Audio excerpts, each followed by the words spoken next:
Okay, let's talk about a low budget Irish horror film called From the Dark. This is a film I watched a year or two ago and I rewatched again recently because it's available on Amazon Prime. It's about a young couple who are in their car driving through the Irish countryside when they, for reasons that you'll see in the film, they have to stop their car, get out of it, and they find that they are being pursued by a creature that was recently disturbed from its rest within a peat bog by a local peat farmer. They end up in a farmhouse where nightfall comes and they are pursued by the creature. The creature is essentially a sort of vampire. You see elements of the creature, you see his hands, you see sort of his outfit, you see his face a little bit but not too much, so your imagination fills in a lot of the gaps, and it is adverse to light hurts it.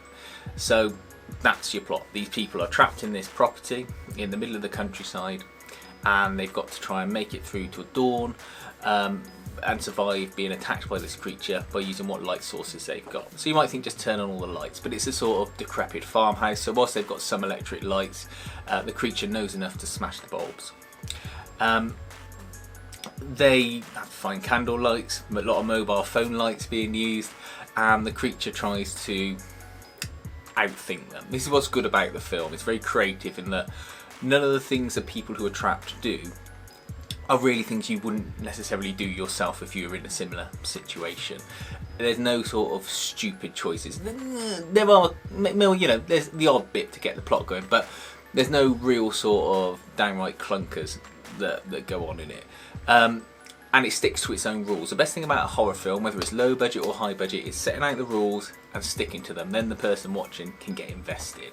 The creature is clever and it tries to outmaneuver the couple, or rather the girl, because for reasons she's the one that's left at the end, and it flip-flops between who is the cat and who is the mouse throughout it, and that's what I really like about it. I don't care about the budget because it's sort of well shot.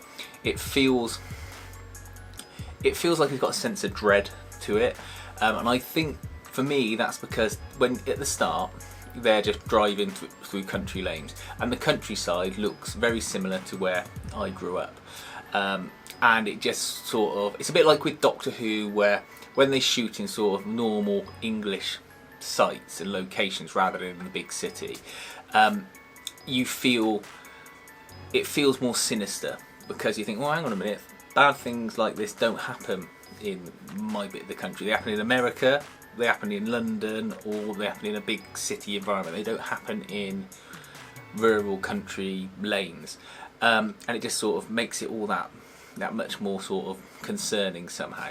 And it's built up. The characters, there's a little bit of a slow start. It takes about 20 minutes to get going, where you've got the characters sort of talking between each other, but it's realistic conversations between a young couple in a car,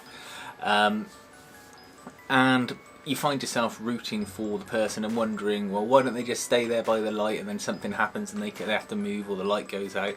And it's just a fun hour and a half from a very low budget but very well made and very well thought out film.